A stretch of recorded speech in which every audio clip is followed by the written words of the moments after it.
Paula do Responde Aí. Bora bater um papo hoje sobre o método da eliminação no caso homogêneo? Então, vamos lá. Primeiro, eu coloquei aqui um sistema, porque nessa parte eu não tenho muita teoria para te passar, é mais te mostrar o algoritmo de como você tem que resolver quando você se depara com um sistema dessa forma. Bom, a gente tem aqui as equações 1 e 2, x' igual a x mais y, e y' igual a 4x mais y. O que a gente tem que fazer primeiro? A gente tem que isolar uma das variáveis. Eu escolhi isolar o y, tá? E eu também escolhi a equação 1. Você pode escolher a que você quiser e escolher quem você vai isolar, x ou y. Então, eu vou isolar aqui o y na primeira equação. Vou ficar com x' menos x, certo? Feito isso, o que você tem que fazer depois é calcular a derivada desse termo. E eu já vou te falar o porquê que a gente está fazendo tudo isso. Só acompanha o raciocínio por enquanto. Calculando a primeira derivada aqui, ó, a derivada implícita, né? Com respeito à variável vai ficar y' menos, vai ser igual a x duas linhas menos x', certo? Só derivei esse y aqui. Ficou y' igual a x duas linhas menos x'. Depois que a gente fez isso, a gente vai substituir essas informações na segunda equação. Eu já tenho o y', ó, tudo em função de x, das derivadas dele, né? Vou botar aqui. E o y também está tudo em função de x, das derivadas dele. Substituindo em 2, vou ficar com x, duas linhas, menos x' igual a 4x mais y. Só que quem é y é x' menos x. Se a gente organizar isso aqui, ou seja, passar tudo para a esquerda, eu vou ficar com essa coisa. E olha como ficou melhor, porque a gente já sabe como se resolve lá, né, em EDO de segunda ordem. Se você não lembra, dá uma olhada lá no material do site. Vai ficar x duas linhas menos 2x' menos 3x igual a zero. E isso a gente já sabe, a gente já viu como se resolve, certo? Então, eu vou botar aqui, ó, tendo essa EDO de segunda ordem, agora o que a gente vai fazer aquele polinômio, né? Vai ficar r ao quadrado menos 2r menos 3 igual a zero. E aí aqui você pode resolver da maneira que você bem entender, ou por semi-produto, ou por Bhaskara.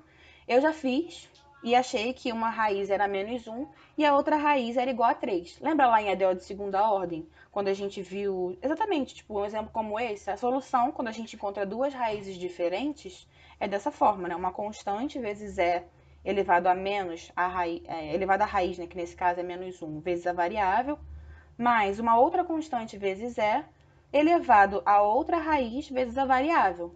Então, ficamos dessa forma. Ah, legal, Paulo, acabou o problema. Não acabou o problema. A gente ainda tem que descobrir quem é o y. Lembra, a gente tem um sistema que envolve x e y, e as derivadas dele, na primeira derivada. A gente precisa encontrar os dois. Então, a gente sabe que o y de t era x' menos x. Isso aí foi o que a gente isolou, lembra da primeira equação?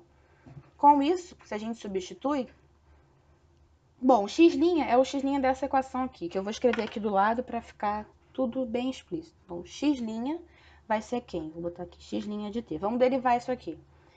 Vou tapar aqui, spoiler. Repete a constante. Derivada de exponencial, a gente repete a exponencial e deriva o expoente com respeito à variável. Concorda que vai descer um menos, vai ficar tipo menos 1 aqui, porque a gente tem um t negativo? Então, vou botar esse menos logo aqui na frente, tá? É elevado a menos t. Mas, da mesma forma que desceu aquele expoente, vai descer o 3 aqui também. Então, vou botar 3c2 é elevado a 3t. Certo? Então, a gente já encontrou quem é o y, o x', e vamos substituir aqui para conseguir calcular.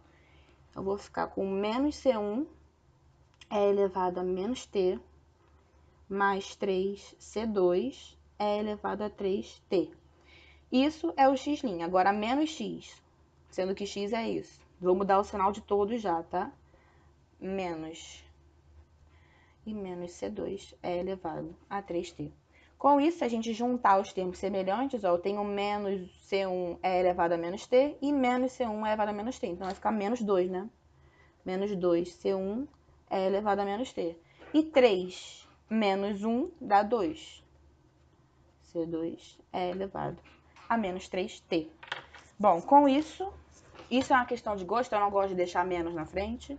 Eu vou colocar esse 2 aqui essa segunda parcela aqui na frente. Então, vai ficar com 2C2 é elevado a 3T menos 2C1 é elevado a menos T. Certo? Bom, legal. Esse foi. Agora, passo a passo, né? Primeiro passo que a gente fez foi isolar uma variável, ou x ou y, em algumas das equações. Você escolhe. Depois, quando você fez isso, você tem que derivar implicitamente a equação escolhida. Para quê? Para você encontrar a derivada de um deles e substituir na outra. Ó. Substitui essa equação na outra, a outra que sobrou, tá? Procurando deixar uma variável sozinha, como a gente fez, lembra? A gente tinha x e y. No final ficou só uma EDO de segunda ordem em x. É esse o nosso objetivo. Depois a gente resolve a EDO de segunda ordem, tá? E após isso, não pode esquecer que tem outra variável te esperando para você encontrar o valor dela também. Achar a outra função que falta. E aí, bom, se aparecer um PVI, você vai substituir os valores iniciais. É bem rapidinho esses exercícios. Por hoje é só. Esse vídeo te ajudou? Responde aí!